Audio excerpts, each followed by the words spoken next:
Ya, kita akan masuk dalam doa, kita akan persiapkan hati kita. Mari kita berdoa.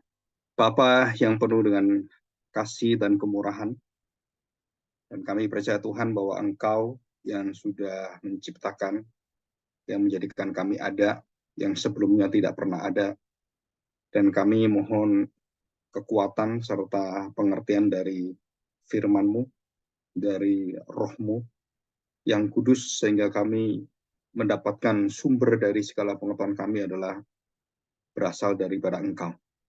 Kami tahu Tuhan bahwa Engkau juga menyatakan dirimu kepada manusia yang bisa mengenal Engkau, tetapi mereka tidak bisa mendapatkan jaminan. Hari ini kami akan belajar di dalam pengetahuan Allah ini. Kami belajar tentang satu perbedaan pengetahuan tentang hidup kami dan pengetahuan tentang keberadaan Allah.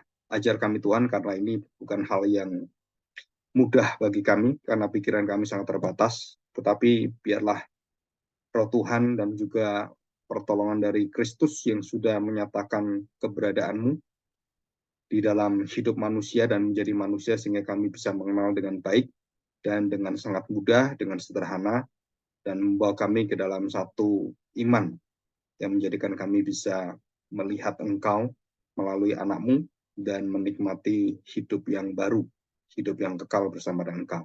Terima kasih Bapa, karena pengetahuan ini akan menyelamatkan kami dan bawa kami ke dalam kebenaran-Mu, dan kami serahkan hati kami untuk diajar, dididik, dan dibentuk oleh firman-Mu. Di dalam nama Tuhan Yesus kami serahkan doa kami ini. Amin. Kita akan membuka Yesaya 44 ya. Yesaya 44. Saya akan bacakan Yesaya 44 dengan satu tema ya. Judulnya adalah Tuhan satu-satunya Allah. Jadi Tuhan satu-satunya Allah. Tetapi sekarang dengarlah hai Yakub, hambaku, hai Israel yang telah kupilih. Jadi ini semua pengetahuan tentang Allah yang bekerja, Allah yang aktif, Allah yang bergerak, Allah yang memilih, Allah yang kemudian memanggil, dan semuanya ya. Ayat yang kedua, beginilah firman Tuhan yang menjadikan engkau. Dan dikatakan di situ menjadikan engkau. Jadi berbeda dengan hal berkaitan dengan ciptaan ya. Kalau ciptaan dari sesuatu yang tidak ada menjadi ada. Kalau menjadikan itu sesuatu yang sudah ada dan dijadikan seperti yang Tuhan mau. Dibentuk dan dijadikan seperti Tuhan yang mau. Beginilah firman Tuhan yang menjadikan engkau, yang membentuk engkau sejak dari kandungan, dan yang menolong engkau. Janganlah takut, hai hambaku Yakub, dan hai Yesurun yang telah kupilih.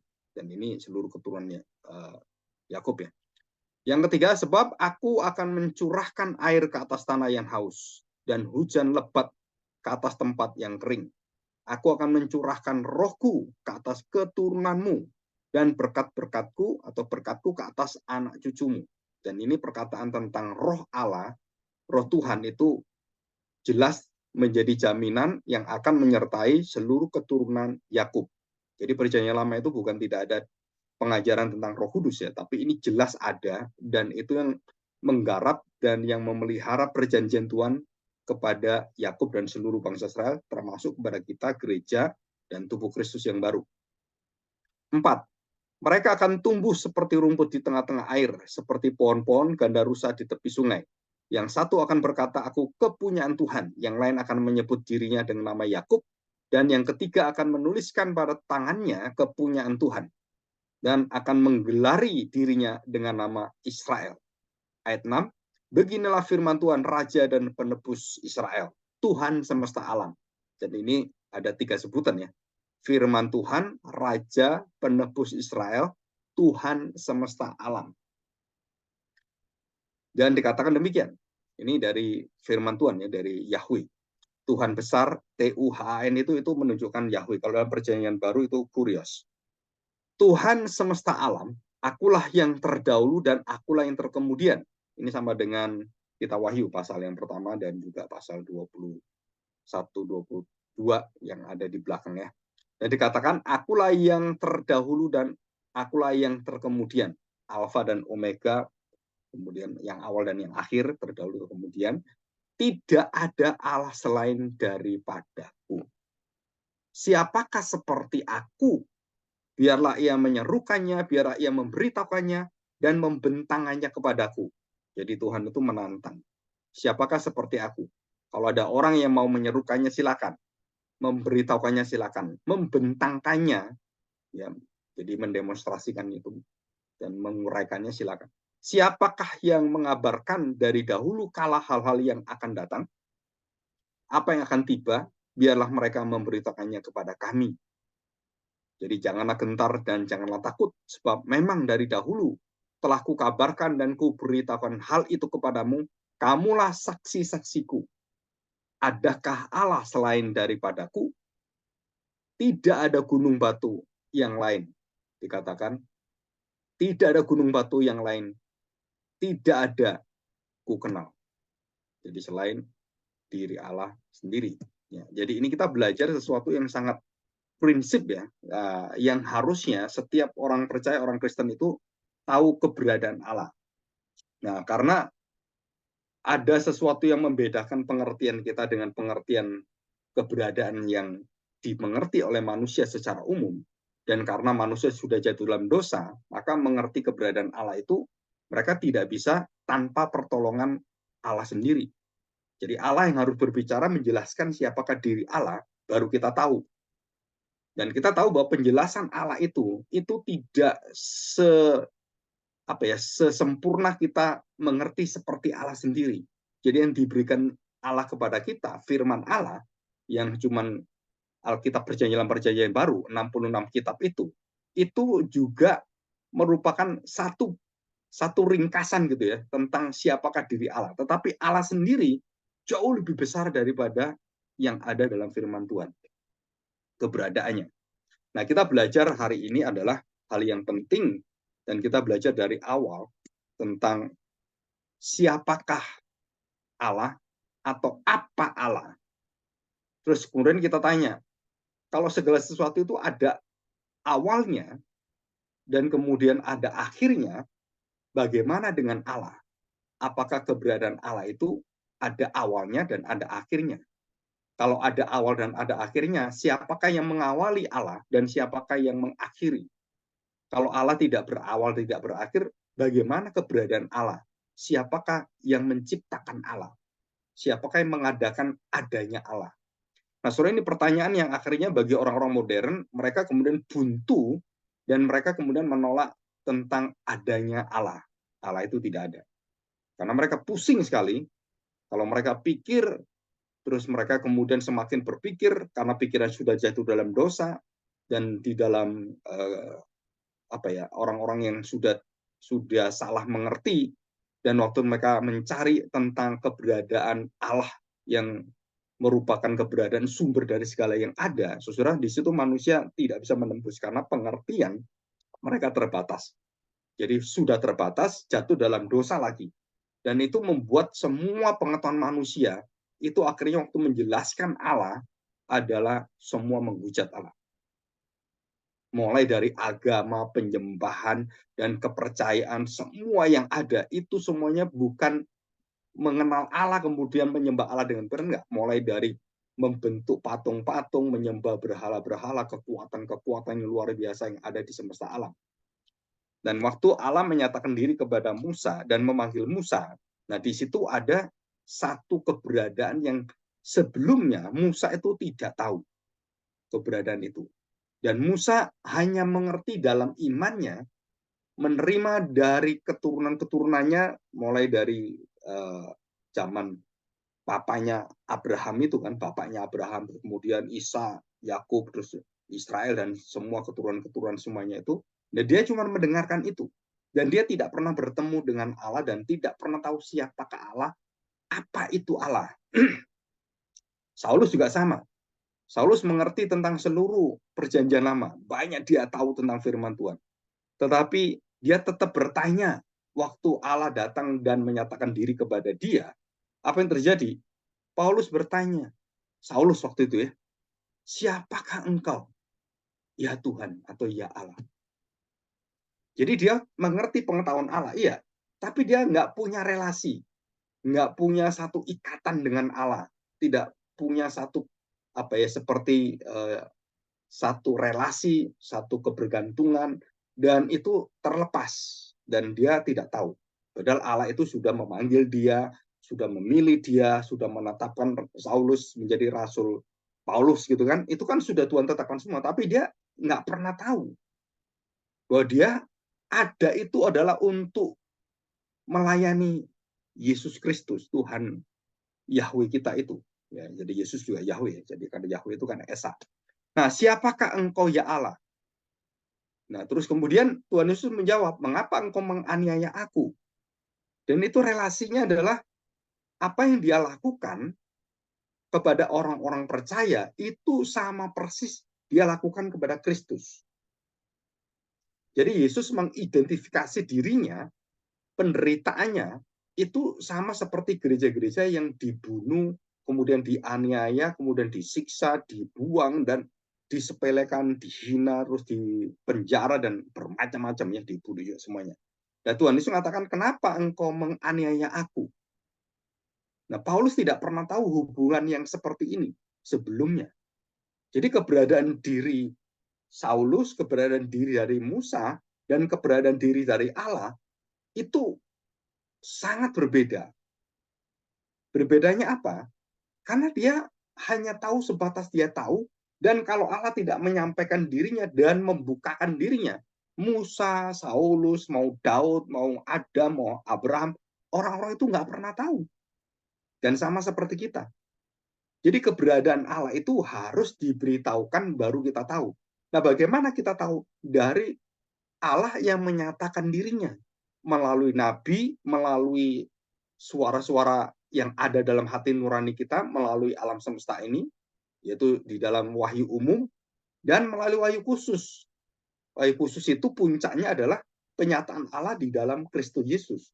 Dia menjadi manusia, dia menyatakan dirinya, dan itu puncak dari seluruh kerinduan nabi-nabi tentang keberadaan Allah, bagaimana Allah itu mencintai manusia, Allah menunggu akan pertobatan manusia, dan Allah begitu setia kepada janjinya, dan dia menantikan manusia supaya manusia datang kepada dia lagi dan bertobat. Jadi di sini kita lihat ya, jadi ada perbedaan yang sangat jelas sekali. Coba kita lihat di dalam Keluaran pasal 3 ayat 13 sampai 15. Perhatikan.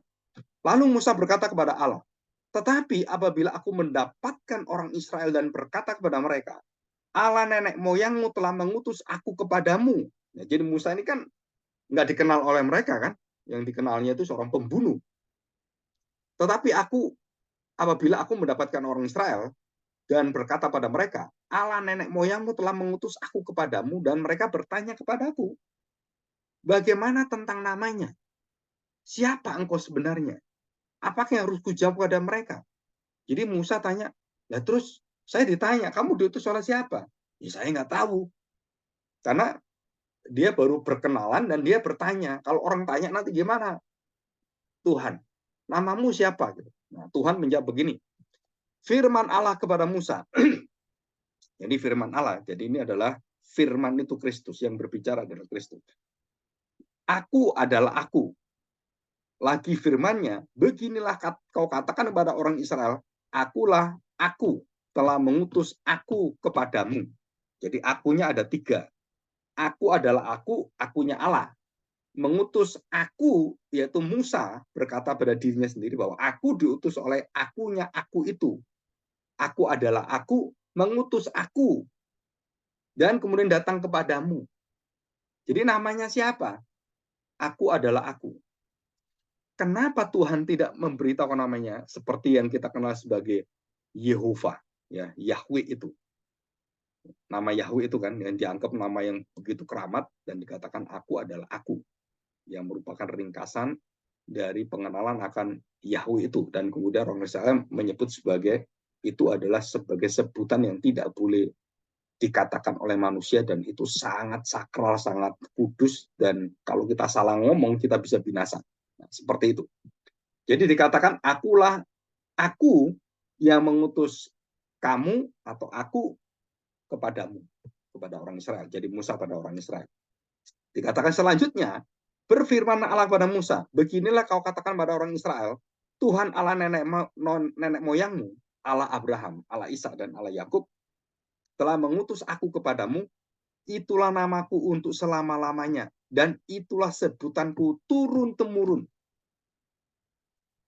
Nah, kita akan belajar nanti ya. Jadi ini ada urutannya. Kita pelan-pelan belajar. Kalau hari Sabtu bisa nyambung, ya mungkin akan dilanjutkan hari Sabtu. Saudara perhatikan. Itulah namaku untuk selama-lamanya. Aku adalah aku. Dan itulah sebutanku turun-temurun. Dan kemudian pergilah, kumpulkanlah para tua-tua Israel dan katakanlah kepada mereka. Ya, seperti Tuhan ngomong. Nah, kita sudah jelas ya. Jadi waktu Musa tanya, namamu siapa? Namaku adalah aku. Aku adalah aku. Dan itulah namaku. Dan itulah yang harus kau sebut turun-temurun. Siapakah Allah? Allah adalah Allah. Aku adalah aku. Allah adalah Allah. Nah, saudara, dari perkataan ini yang begitu hanya satu kata yang diulang menyatakan keberadaan dirinya sendiri. Aku adalah aku, Allah adalah Allah. Saudara, tidak ada yang bisa menjelaskan Allah adalah siapa, apa, dan bagaimana.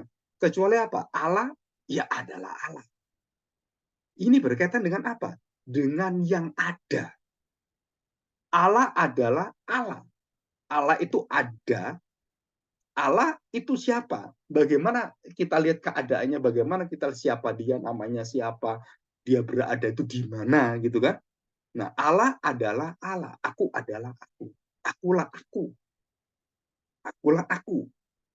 Nah, saudara, ini bukan sesuatu yang sangat membingungkan, bukan sesuatu yang rumit sekali, tapi ini sesuatu yang sangat mudah sebenarnya. Kenapa sangat mudah? Karena kita tahu bahwa Allah itu adalah Allah. Akulah aku adalah aku. Jadi kita hanya mengerti Allah itu menyatakan dirinya, yaitu bagaimana dia, siapa namanya, ya dari Allah sendiri.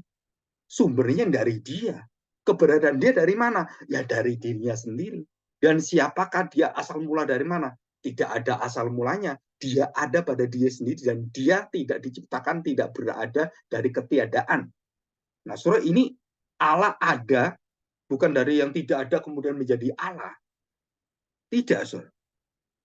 Allah itu tidak pernah tidak ada. Dan yang selalu ada dan kekal ada, itu adalah Allah. Jadi manusia nggak kekal. Malaikat nggak kekal. Semua ciptaan nggak kekal. Seluruh dunia semesta alam nggak kekal. Yang kekal itu Allah. Jadi kalau dia membuat manusia kemudian bisa selama-lamanya dan bersama dengan dia, itu adalah kekuatan Allah yang mengadakan manusia, menciptakan manusia, dan bisa bersama dengan dia selama-lamanya dalam tanda petik. Bukan kekal seperti dia yang tidak berawal, tidak berakhir, tapi selama-lamanya bagi manusia. Dan kemudian dengan Allah, tanda petik kekal. Ya, kekalnya itu kekal yang bukan seperti Allah, kekalnya karena bersama dengan Allah. Nah, saudara, di sini kita melihat bahwa apa yang Alkitab ajarkan itu begitu jelas, begitu terbuka. Siapakah Allah? Yang bisa menjelaskan adalah Allah sendiri. Aku adalah aku. Orang tanya, namanya siapa? Namanya, siapakah nama Allah? Allah adalah Allah sendiri. Jadi yang bisa menjelaskan siapa Allah? Ya Allah sendiri. Namanya siapa? Namanya diri sendiri. Allah itu ya Allah. Aku adalah aku. Dan itulah nama Allah yang pertama dikenal oleh bangsa Israel, oleh Musa dan semua keturunan yang ada. Dan yang dijelaskan awal sekali. Setelah ada bangsa Israel itu. Kepada Musa, Allah tidak menjelaskan, aku adalah aku. Enggak. Kepada Adam, tidak menjelaskan itu. Dan tidak ada aku adalah aku. Dan mereka sudah di dalam kekudusan seperti Adam dan mengenal Allah dengan tidak ada dosa, dan itu begitu dekat relasinya dan relasi yang sempurna kalau kita lihat ya. Dan kemudian jatuh dalam dosa seperti Hawa, jatuh dalam dosa, kemudian Nuh jatuh dalam dosa manusia dan dibinasakan Tuhan, kemudian dipanggil Abraham dan seterusnya. Jadi kita belajar ini. Ya, saudara perhatikan di sini. Ini agak sedikit berteori, tetapi ini penting sekali. Ini sangat fundamental, sangat mendasar.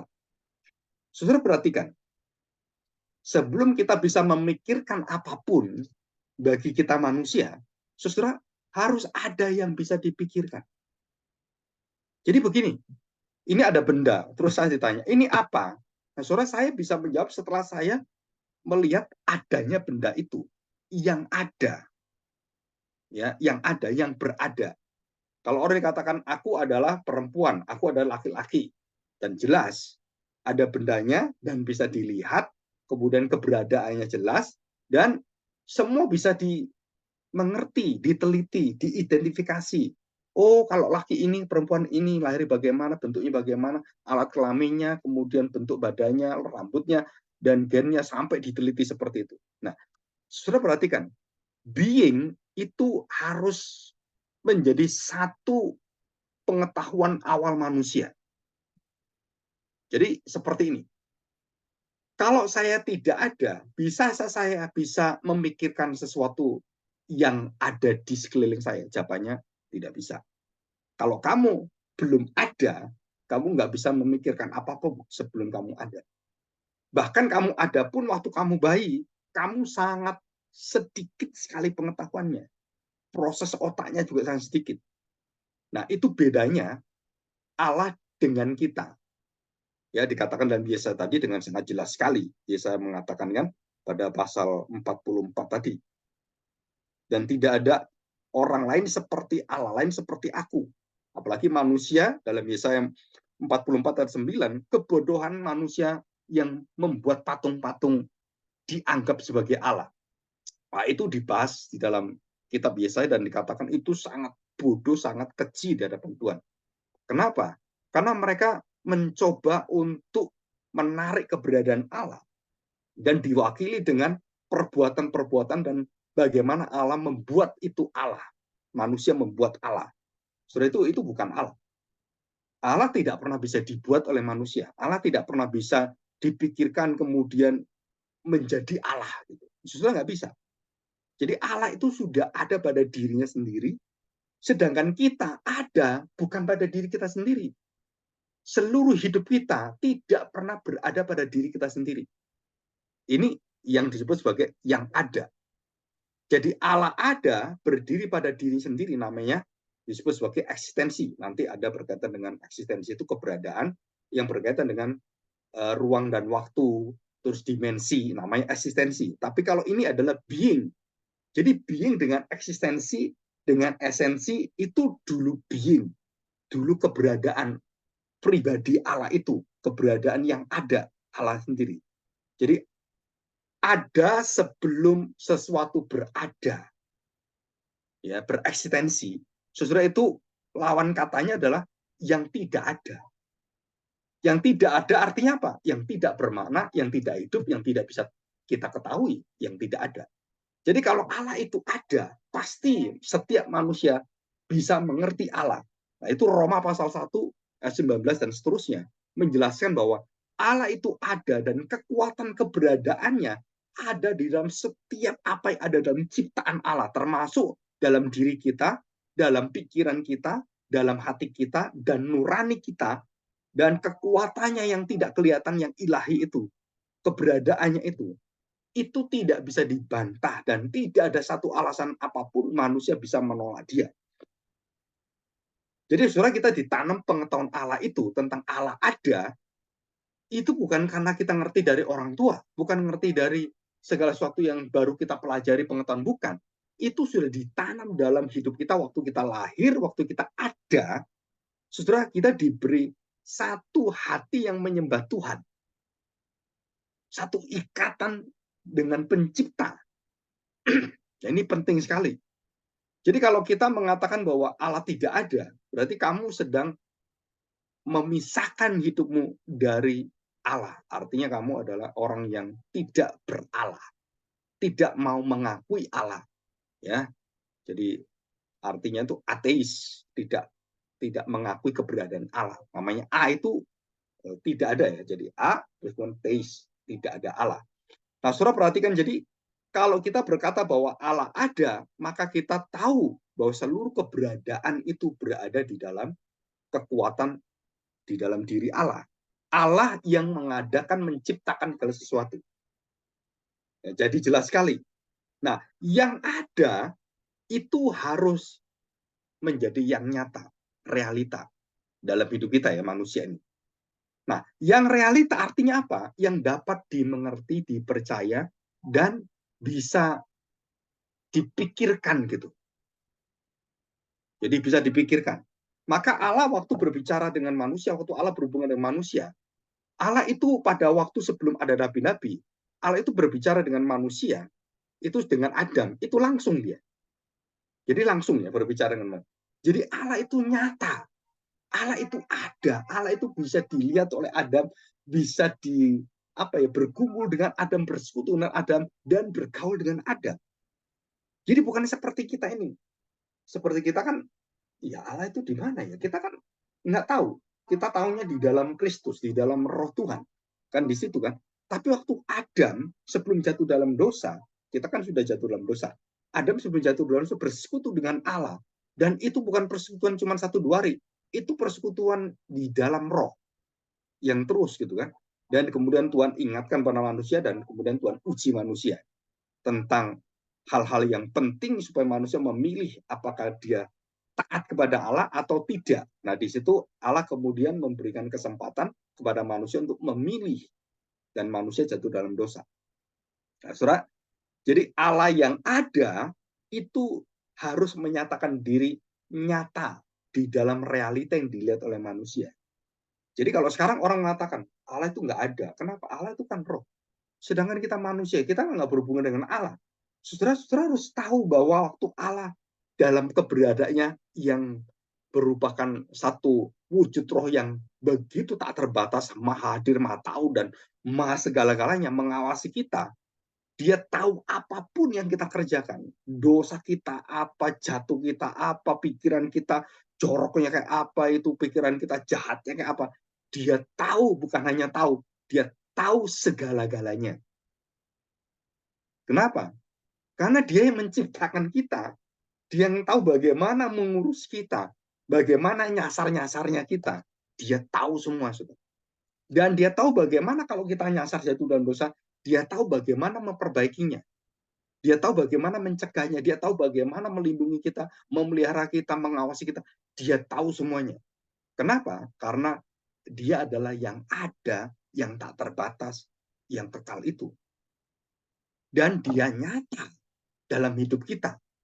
Waktu Adam dan Hawa, persekutuan itu begitu jelas karena belum ada dosa. Relasi mereka jelas, melihat semuanya. Walaupun relasi itu kita percaya itu di dalam firman ya, di dalam Kristus yang berelasi dengan manusia itu Adam dan Hawa, dan kemudian firman itu berelasi dengan Bapa. Ya, itu seperti itu. Dan tidak Adam dan Hawa itu tidak langsung melihat Bapa gitu. Enggak. Itu ada persekutuannya dan ada mediatornya tetap. Jadi mediator itu bukan hanya kalau ada dosa mediator, enggak. Seluruh persekutuan manusia, hubungan manusia ciptaan dengan pencipta itu harus melalui Kristus, pencipta yang menjadi manusia, tanda petik ya, yang menjadi seperti kita, manusia yang diciptakan. Jadi Yesus tidak diciptakan, tapi dia manusia yang sama seperti kita. Dan melalui dia barulah bisa relasi. Jadi Adam relasi dengan Yahweh, dengan Allah, itu melalui mediator yaitu Kristus sendiri. Bagaimana bentuknya? Kita nggak tahu. Dan itu adalah satu yang nyata.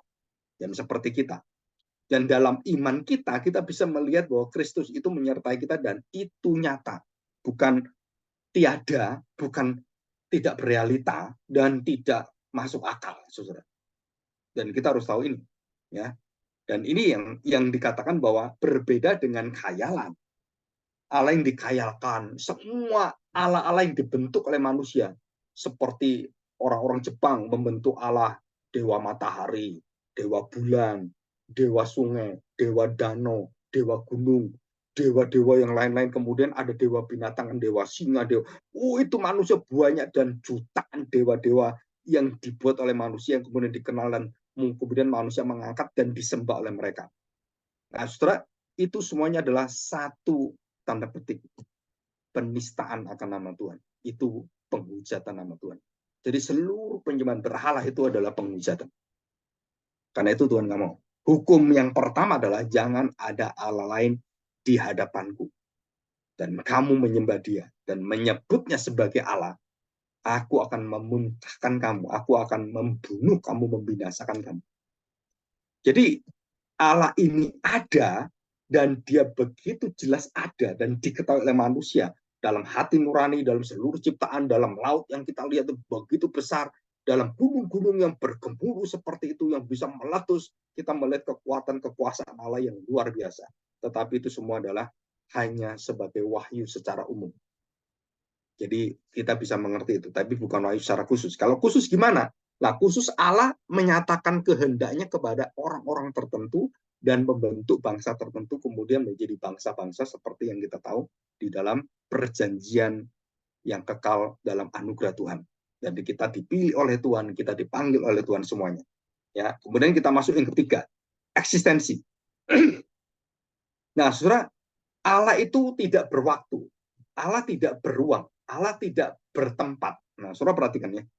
Jadi kalau kita katakan surga adalah tempat Allah, nah Allah sendiri itu lebih besar dari surga, atau Allah itu lebih kecil dari surga. Kalau surga diciptakan Allah, berarti Allah lebih besar dari semua ciptaan, termasuk surga dan segala sesuatu. Neraka pun itu diciptakan Allah. Jadi jauh Allah melampaui dari semuanya itu. Loh, kalau begitu, siapa yang bisa menampung Allah? Nah, itu doa Salomo. Tidak ada sesuatu yang bisa menampung Allah. Bahkan baitmu ini tidak bisa menampung engkau. Termasuk hati kita. Saudara, karena Allah yang merendahkan hatinya, Allah yang membatasi dirinya, sehingga dia tinggal di dalam hati kita, bait Allah. Jadi kalau Allah sendiri yang tak terbatas itu tinggal dalam hati kita, binasalah kita. Jadi keberadaan Allah yang sangat nyata itu, dan kemudian berada, bereksistensi dalam diri kita, saudara, itu Allah membatasi dirinya. Jadi bukan Allah yang utuh itu, yang sudah menyeluruh kemudian tinggal dalam hati kita, dan kemudian kita punya kuasa yang luar biasa. Nah, itu banyak pendeta-pendeta mengajar tentang kesembuhan, tentang pengusiran setan, tentang mujizat-mujizat. Saudara, itu keliru memikirkan tentang keberadaan Allah yang membatasi di dalam seluruh kehidupan kita, apa yang diperbolehkan, apa yang tidak. Jadi tidak semua apa yang Allah lakukan itu kita lakukan. Tidak semua pengetahuan maha taunya Allah milik kita. Tidak. Kita tidak maha tahu. Kita tidak maha kuasa. Dan itu hanya Allah. Dan itu kenapa? Karena kita berdimensi. Sedangkan Allah tidak berdimensi. Jadi eksistensi kita adalah eksistensi yang dibatasi dengan ruang dan waktu dan semua yang ada. Termasuk kita makan, kita minum, itu membatasi kita bernyawa dan kita mati atau hidup. Bergantung pada apa? Bergantung pada dunia di luar kita. Dari seluruh hidup kita yang bergantung, keberadaan kita bergantung pada keberadaan yang lain. Karena kita diciptakan oleh Allah dari semesta alam ini, dari tanah itu kan kita berasal dari tanah, diciptakan dari tanah, kemudian dikasih roh Allah. Jadi kita bergantung seutuhnya kepada apa? Makanan, minuman, udara yang kita hirup dan semuanya. Kita nggak makan mati, nggak bernapas mati. Kita didiamkan sendiri, hidup kita mati juga. Bahkan belum ada sakit penyakit. Kalau ada sakit penyakit, ya udah cepat mati. Jadi kita sendiri berada, tidak mampu kita ada dalam keberadaan kita. Dan tidak ada satu makhluk apapun yang diciptakan Allah bisa mampu berdiri hidup sendiri tanpa keberadaan makhluk hidup yang lain atau hal-hal yang lain di alam semesta ini, di dunia ini. Sudah nggak ada. Jadi manusia bergantung, binatang bergantung, semua ciptaan Allah bergantung satu sama lain. Dan Allah menciptakan, kenapa Allah menciptakan kita bergantung seperti itu? Ya itu memang rancangan Allah. Kamu ada bergantung pada ada yang lain. Dan yang paling kita bergantung itu apa sebenarnya? Yang paling kita bergantung adalah kita bergantung kepada Allah yang menciptakan kita. Allah yang semuanya tahu siapakah kita. Bagaimana yang membentuk kita, menjadikan kita, menciptakan semuanya. Dan sore ini disebut sebagai bedanya keberadaan saya dan keberadaan Allah. Keberadaan adanya Allah dengan adanya saya. Realita Allah dengan realita saya. Saudara, itu sangat beda sekali.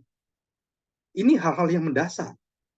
Jadi semua orang waktu bertemu dengan keberadaan Allah atau waktu kita menerima keselamatan, saudara, ada sesuatu alam yang beda yang kita waktu bertobat, kita kemudian bisa menyesal, kita bisa bertobat, kita bisa menangis, dan kita bisa mengenal sesuatu yang jauh lebih besar dari kita, yang merangkul kita, yang memiliki kita, sehingga kita merasakan satu tangisan yang penuh dengan sukacita, yaitu tangisan pertobatan. Dan kita merasakan satu jaminan keselamatan.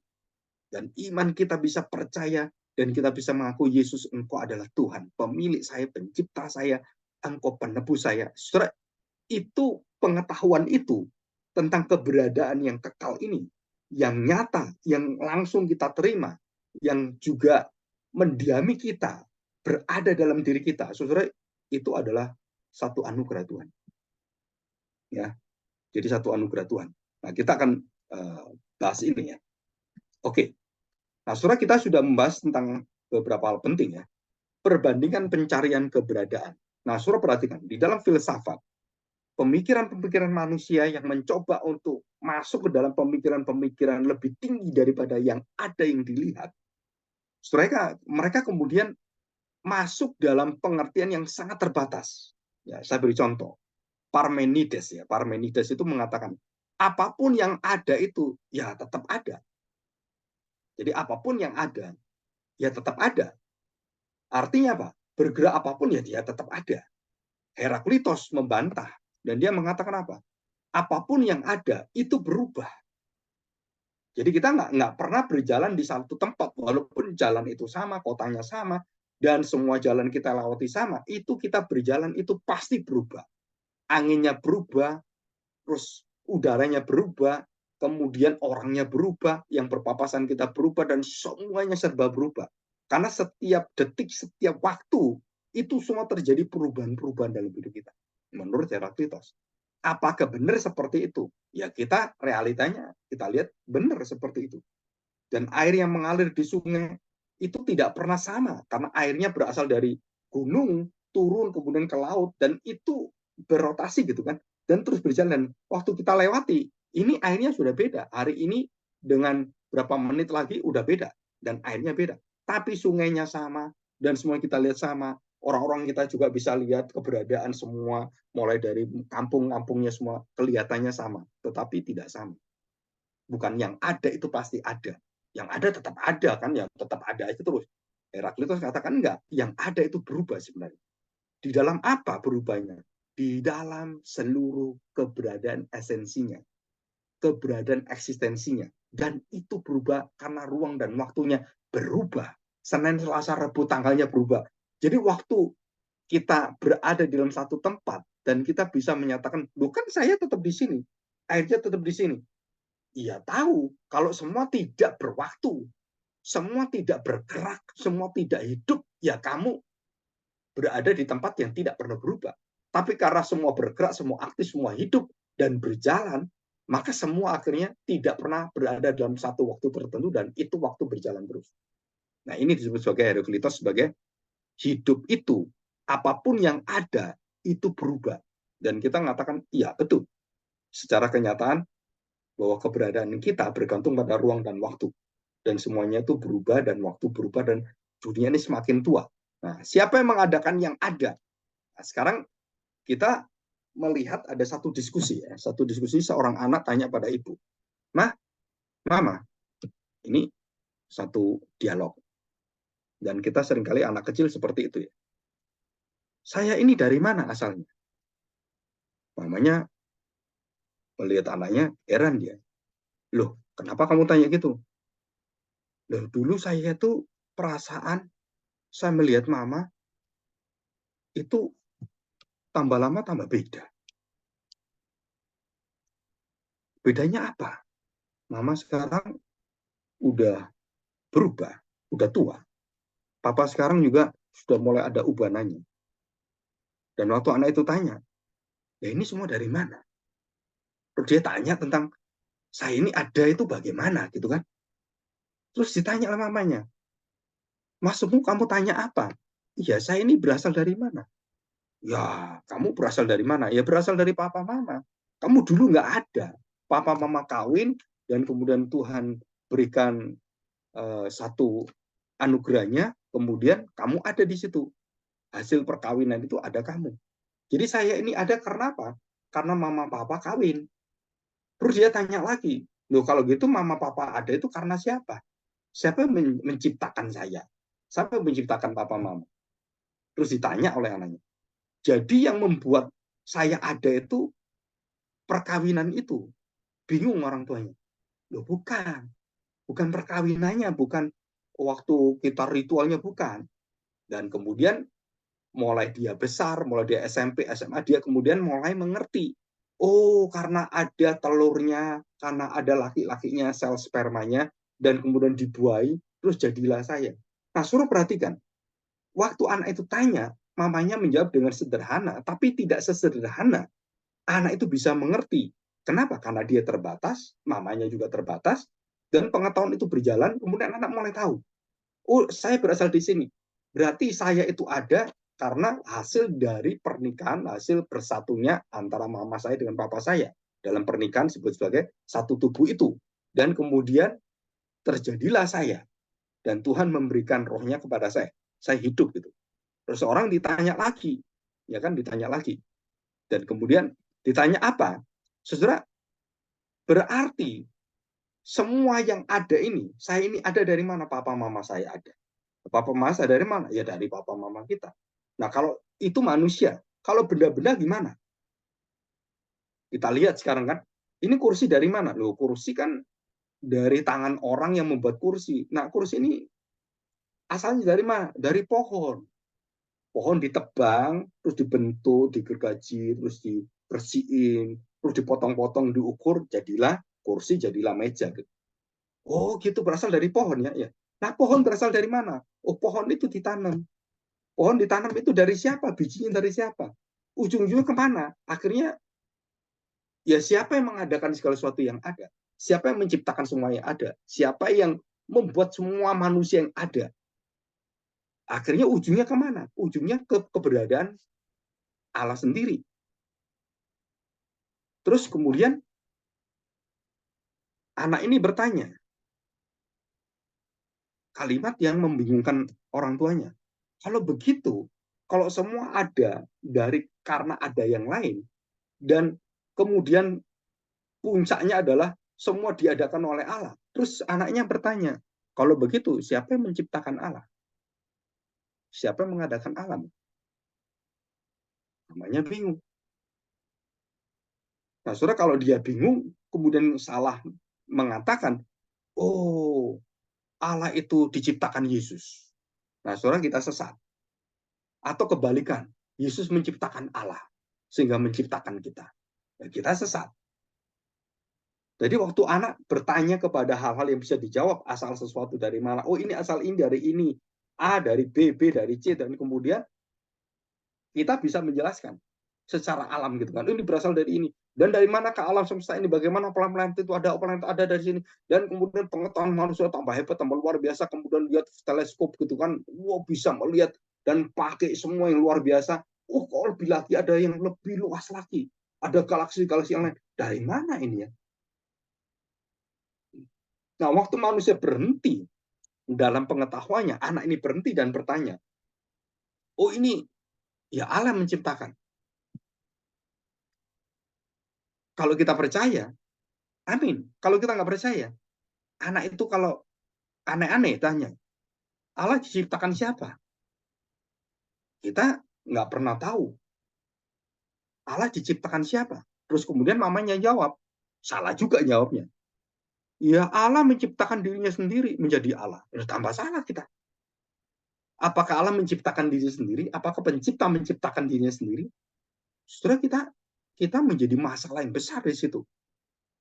Sama dengan orang-orang berpengetahuan seperti Stephen Hawking, kemudian orang-orang ateis Richard Dawkins gitu kan, yang pengetahuannya luar biasa, pinternya luar biasa, dan waktu mereka melihat semesta alam semua apa yang ada, ya nggak ada Allah. Kenapa nggak ada Allah? Semua dibalikkan dengan kebaikan itu ada. Kenapa ada kejahatan? Oh, kalau ada kejahatan, kenapa Tuhan diam saja? Kalau Tuhan diam saja. Kenapa? Karena Tuhan nggak ada. Karena Tuhan nggak aktif. Tuhan berdiam. Nah, Tuhan yang berdiam itu Tuhan yang nggak ada. Tuhan yang tidak nolong saya. Ya Tuhan itu nggak ada. Tuhan nggak jawab doa saya. Ya nggak ada Tuhan. Tuhan nggak mengerti saya, ya berarti dia bukan Tuhan dong. Saya punya masalah gini, kenapa Tuhan nggak ngerti saya? Saudara, waktu saudara bertanya seperti itu, seperti anak, terus Tuhan dari mana, mah? Mamanya jawab, Tuhan menciptakan dirinya sendiri. Oh gitu ya. Jadi Tuhan menciptakan diri sendiri. Nah kalau Tuhan menciptakan diri sendiri, yang menciptakan Tuhan dirinya sendiri siapa? Ya berputar. Akhirnya kita menjadi filsafat perputaran, circle filosofi. Tuhan berasal dari dia menciptakan ciptakan diri sendiri dan berputar seperti enggak. Alkitab menjelaskan itu. Aku adalah aku, akulah aku. Jadi Allah tidak menciptakan diri sendiri. Allah adalah berada dan semua ada, dan Allah tidak pernah tidak ada, dan Allah tidak pernah diciptakan, dan Allah tidak menciptakan dirinya sendiri. Allah selalu berada di dalam kekekalan. Saudara, inilah pikiran yang betul-betul akan mengubahkan seluruh jalan waktu kita mengerti tentang Kristus, penebus dosa kita semuanya. Kenapa, saudara? Karena pengetahuan ini penting sekali. Jadi Allah itu tidak bergantung pada ciptaannya. Allah tidak pernah dipengaruhi oleh ciptaannya. Allah tidak pernah berubah. Kenapa Allah nggak pernah berubah? Nggak ada orang sepintar Allah. Nggak ada orang sepengetahuan, maha tahu seperti Allah. Dan tidak ada orang sekuasa seperti Allah. Jadi dia tidak pernah di dalam kebingungan, dalam ketidakmengertian atau kebodohannya, Allah kemudian kaget dengan manusia. Kamu kok bantah saya? Loh, kamu kok berdoanya seperti itu? Kenapa kamu seperti ini? Yudas, kenapa kamu khianati anak saya? Yesus anak saya itu. Saudara, hal seperti ini nggak mungkin Allah itu lakukan. Allah itu kemudian responnya seperti itu. Kenapa? Karena Allah itu sempurna. Saudara. Dia berada pada dia sendiri. Jadi dia waktu merancang segala sesuatu, itu rancangannya bergantung kepada dirinya sendiri. Dia adalah Allah yang sempurna. Maha tahu dia sempurna, maha hadir dia sempurna. Waktu dia merancang, dia mempunyai rencana-rencana, tujuan-tujuan. Sesuatu itu sempurna semuanya. Jadi dia berada pada dirinya. Jadi apapun yang ada di bawah, di seluruh urusan manusia, sudah sepertinya Allah berubah, sepertinya kita melihat Allah itu kemudian pelin-pelan, kok Allah kemudian membiarkan ini, dan terjadi ini, kenapa Allah terus seperti ini, gitu kan. Setelah itu pengetahuan kita yang sangat-sangat jatuh dalam dosa, dan kita terbatas sekali. Tapi di atas kita, Allah yang berada pada dirinya sendiri, yang sempurna itu, yang tidak pernah berubah, yang tidak punya bayangan, yang tidak pernah dipintari oleh siapapun, ditambahkan pengetahuannya, atau diajari oleh malaikat, diajari oleh setan, gitu kan. Sudah itu sudah nggak mungkin. Kenapa? Karena Allah itu sempurna dan lengkap semuanya. Jadi waktu dia merancang semuanya, menciptakan hari pertama, kedua, ketiga, dan segala sesuatu yang ada, sesudah itu dalam seluruh kedaulatan kontrol Allah. Nah, baru kita tahu ini. Jadi keselamatan kita bagaimana? Keselamatan kita dirancang Allah dan dilakukan Allah, dianugerahkan Allah, dan semua berasal dari Allah. Oh, nggak bisa. Kalau itu seperti itu, wah, jadi kita terus gimana dong? Kita nggak punya kebebasan dong. Kita nggak punya hak dong. Terus saya tanya, kamu jatuh dalam dosa tuh hakmu apa? Hakmu mati, hakmu binasa, hakmu dimurkai Tuhan.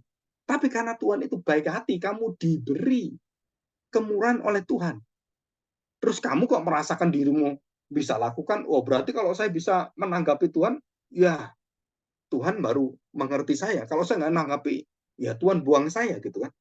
Setelah bagaimana kamu bisa menanggapi kalau kamu jatuh dalam dosa? Nah ini semuanya rencana keselamatan Allah, penebusan Allah, dan menciptakan dunia langit dan bumi yang baru, saudara, itu nggak bergantung pada manusia. Ini semua bukan pekerjaan manusia. Allah menciptakan langit dan bumi baru. Manusia nggak bisa apa-apa. Manusia diselamatkan oleh Tuhan. Manusia bisa apa? Manusia bisa melakukan apa? Kamu jatuh dalam dosa, kamu itu dimurkai. Kamu harus dibinasakan. Oh, celakalah aku. Maupun Yesaya, Yeskel, Yeremia, Musa, Rasul Paulus mengatakan, celakalah aku. Daud juga mengatakan gitu. Aduh, binasalah aku. Nah, saudara, kenapa saya mengajar self-eksistensi Allah ini? Being Allah, keberadaan Allah, begitu penting. Karena kalau kita nggak bisa memikirkan Allah yang sempurna, yang tak terbatas ini, saudara, kita akan gagal memikirkan Allah dalam seluruh wilayah, baik itu keselamatan, pengudusan, baik itu panggilan kita, baik itu hidup kita, kesabaran kita. Kita akan keliru. Kenapa keliru? Kita akan bermuara pada self-eksistensi kita. Dan itu adalah rayuan iblis. Jangan bergantung pada Allah, kamu bergantung pada dirimu. Kamu akan menjadi Allah. Dirimulah Allah, bukan Allah itu Allah. Kamu akan menjadi Allah. Dan semua dosa orang itu adalah hukum pertama. Mengilahkan diri kita. Kita nggak perlu Allah, kita perlu kita menjadi orang yang bisa melakukan semuanya seenak kita sendiri. Saudara, kenapa Tuhan Yesus mengajar? Berdoa Bapa kami, berdoalah setiap hari. Berdoalah dalam roh terus-menerus. Kenapa Tuhan ngajarin gitu? Karena tidak ada waktu kita tidak bergantung pada Tuhan. Kenyataannya, kita ini self-existent dalam dosa kita. Kita menjadi orang yang mandiri dalam diri kita. Kita nggak butuh Allah. Waktu kita bisa semua urusan beres, kita nggak pernah berdoa. Kalau urusan jatuh, kemudian menimpa kita, baru kita berdoa. Ya, itulah manusia. Tapi Allah menjamin kita bukan berdasarkan naik turun kita dalam dosa, tapi berdasarkan akan kesetiaan Dia yang konsisten. Dan itulah Allah. Saudara, kalau kita mengerti ini, Allah itu tidak perlu dan tidak membutuhkan apapun. Baik itu perbuatan baik kita, baik itu semua pelayanan kita. Saudara, Tuhan itu nggak butuh. Saudara. Yang butuh itu kita. Yang harus menyembah Tuhan itu kita. Tapi kamu nggak nyembah Tuhan atau kamu nyembah Tuhan, Tuhan tetap Tuhan. Dia berada pada dirinya dan dia sempurna. Nggak ada kamu, nggak penyembahan kamu, nggak nyanyi, kamu nggak berdoa. Semua seluruh dunia tidak ada yang menyembah Tuhan. Terus kemudian Tuhan runtuh jadi Allah gitu. Kemudian Allah tidak menjadi Allah. Karena nggak ada orang nyembah kamu. Tuhan malu dong kamu. Kamu ciptakan itu, nggak ada nyembah kamu. Ya Tuhan mengatakan kalau kamu nyembah saya, tak buang semua, tak binasakan semua. Kan gampang bagi Tuhan. Kenapa? Karena kemuliaan Tuhan, keberadaan Tuhan, ketuhanannya Tuhan, tidak bergantung pada semua tingkah laku kita, perbuatan kita. Dia itu sudah sempurna mandiri. Nah, ini yang membuat kita berpikir tentang keselamatan, berpikir tentang kebaikan Tuhan. Sudah itu di dalam sudut pandang keberadaan Allah yang ada. Being itu. Jadi bukan dari sudut pandang kita. Jadi para nabi-nabi itu selalu melihat kepada bangsa Israel dan menceritakan tentang kehendak Allah itu adalah kehendak yang kekal. Dia mengasihi kamu, cepat bertobat. Dia setia kepada perjanjiannya, ayo berbalik, cepat berbalik. Saudara, kenapa seperti itu? Karena Allah itu sempurna. Dia berjanji kepada Abraham, aku akan membuat kamu bangsa besar. Anakmu, Ishak, Yakub, keturunanmu, Israel, dan semuanya. Aku akan menjadikan mereka bangsa, menjadi terang bagi bangsa lain. Saudara, itu bukan cuma omong. Tuhan itu lakukan dan Tuhan akan sempurnakan semua berjalan dan Kristus datang. Dan itulah yang membuat seluruhnya akhirnya disempurnakan oleh Tuhan. Ya, di sini kita belajar bahwa Allah tidak membutuhkan siapapun. Dia berada sempurna pada dirinya sendiri. Dia tidak menciptakan diri sendiri. Ya. Jadi tiada makhluk yang punya kekuatan yang bisa berdiri pada dirinya sendiri, yang mandiri kecuali Allah. Terus apakah Allah menciptakan sendiri dirinya sendiri sehingga orang kemudian yang ingin tahu asal Tuhan itu apa? Ya Tuhan dari mana ya? Tuhan dari Tuhan sendiri. Aku adalah aku, bukan. Aku adalah aku, bukan Allah bersumber pada dirinya sendiri dan menciptakan diri sendiri, bukan. Allah itu adalah sumbernya. Dan dia adalah yang mengadakan segala yang ada, yang dulu tidak pernah ada menjadi ada. Loh, yang tidak ada jadi ada gimana? Ya nggak tahu, kita nggak pernah bisa memikirkan kecuali Allah. Allah bisa menciptakan yang manusia dan semua ciptaannya, semua yang ada ini dari yang tidak ada menjadi ada. Terus bagaimana Pak? Nggak ada untuk menjadi ada.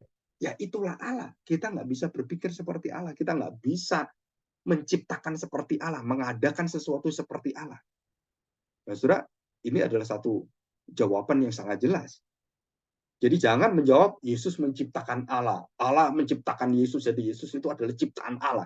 Saudara, ini menjadi satu pengajaran yang merusak seluruh daripada apa yang diajarkan. Kalau kita sebagai orang awam mengerti tentang jalan pikiran secara pengetahuan umum dan itu semua ada aturan-aturannya, nggak mungkin orang itu nggak datang pada Tuhan. Dan saya percaya teori ateis science, alam menciptakan diri sendiri dan itu terjadi dengan kebetulan dan itu terjadi pada satu dentuman yang keras kemudian terjadilah semesta alam. Saudara, itu dari mana teori itu? Mereka menciptakan teori sendiri karena mereka nggak tahu. Lah kamu nggak tahu kok menciptakan teori. Bagaimana kamu tahu teorimu itu yang jutaan tahun, yang ribuan, miliaran tahun? Dari mana kamu tahu? Kamu kan berspekulasi. Bagaimana saya tahu? Baca Alkitab. Kejadian pasal 1 ayat 1. Pada mulanya Allah dan semua diciptakan oleh Allah dan itu semua ada. Dan kita nggak berspekulasi karena Allah yang memberitahukan pada kita. Nah, saudara, di sini kita melihat bahwa Allah menciptakan diri sendiri itu irasional, nggak masuk akal, mustahil pencipta diciptakan oleh diri sendiri atau self-created atau mengatakan kebetulan. Allah ada pada dirinya sendiri, bukan berarti Allah menciptakan dirinya. Saudara, ini adalah jelas sekali dan Yesus mengatakan satu kalimat yang kalau saya mau meringkasnya adalah Yesus waktu dalam melihat seluruh pengertian perjanjian lama yang dia genapi dan kemudian dalam kitab Wahyu dia menjelaskan itu dengan sangat jelas. Dia mengatakan akulah alfa omega, protos eskatos, terus arche telos. Saudara, waktu dia mengatakan akulah yang awal dan yang akhir, alfa omega, akulah yang terawal dan yang terakhir, yang kemudian akulah yang mengawali semua segala sesuatu, apapun terjadi dan yang menutup semuanya. Akulah yang menciptakan, akulah yang membinasakan, akulah yang membuka, akulah yang menutup. Dan itu semuanya menyatakan apa? Satu keberadaan Allah yang bukan bergantung pada orang lain. Semua bergantung pada Allah. Dia yang menutup, dia membuka, dia menutup. Dia menciptakan, dia membuat, dan dialah yang membinasakan. Dan itu semua berasal dari dia. Saudara, di sini kita belajar bahwa Allah itu adalah Allah yang tanda petik abadi, sempurna, kekal, dan sifatnya tidak berubah.